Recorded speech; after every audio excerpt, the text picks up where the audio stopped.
From United Nations Television, this is UN in Action. It's a country under siege, Guatemala. Widespread violence and drug trafficking have paralyzed large parts of the country, threatening the safety of its citizens. In Alta Verapaz in northern Guatemala, the nation's army was also deployed for the first time since the country's nearly 4-decade-long civil war ended 15 years ago. This young man, whom we'll call Juan, is 19 years old. He's asked us not to use his real name to protect his identity. Like most Guatemalans, Juan grew up in a poor family. When he was just 14 years old, his alcoholic father kicked him out of the house. The street was my home. In the street, I'd smoke with my friends. Hey, what's up? How you been? That's when I was introduced to substances. Cocaine. And I smoked way too much marijuana. We hung out and we were supposedly friends, but I didn't know they were using me. Those friends are part of an international drug trade moving roughly 250 to 350 tons of cocaine yearly through Central America, en route to North America and Europe. With their enormous resources, the Los Zeta cartel has had little difficulty recruiting local youth like Juan, desperate to make a living. He became a foot soldier in the army of drug smugglers that roamed openly throughout the region.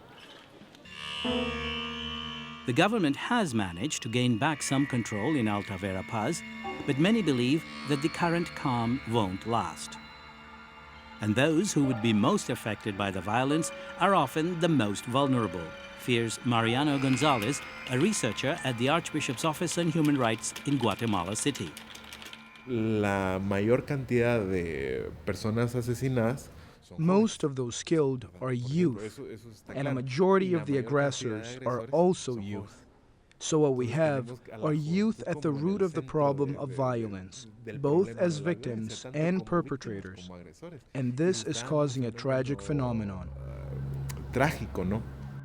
15 to 20 homicides are committed daily in Guatemala, a statistic that rivals the daily death counts during the Civil War that killed more than 200,000 people. Of the current homicides, an alarming percentage of the victims are under 25 years old. One way to deal with the violence is through knowledge, and that's why this group, the Association of Friends of Development and Peace, ADP, was created.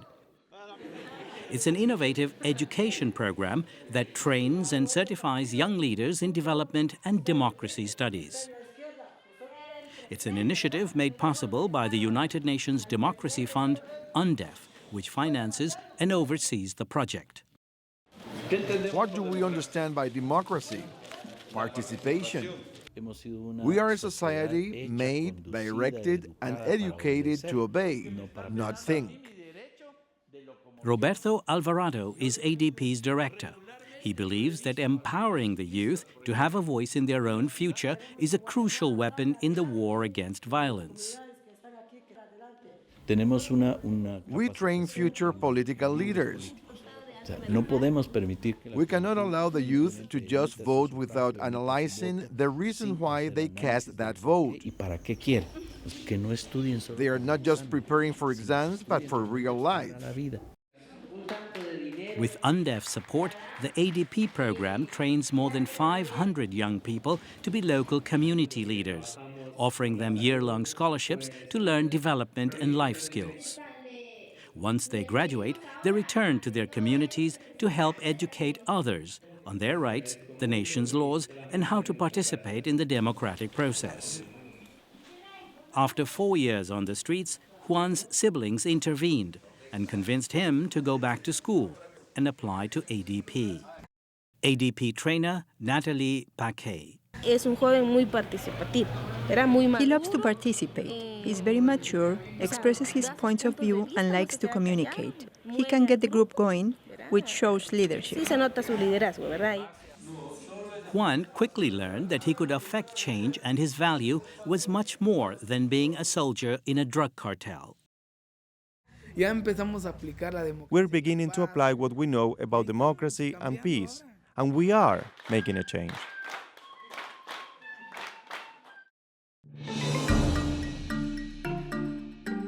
This report was produced by Austin Heberle for the United Nations.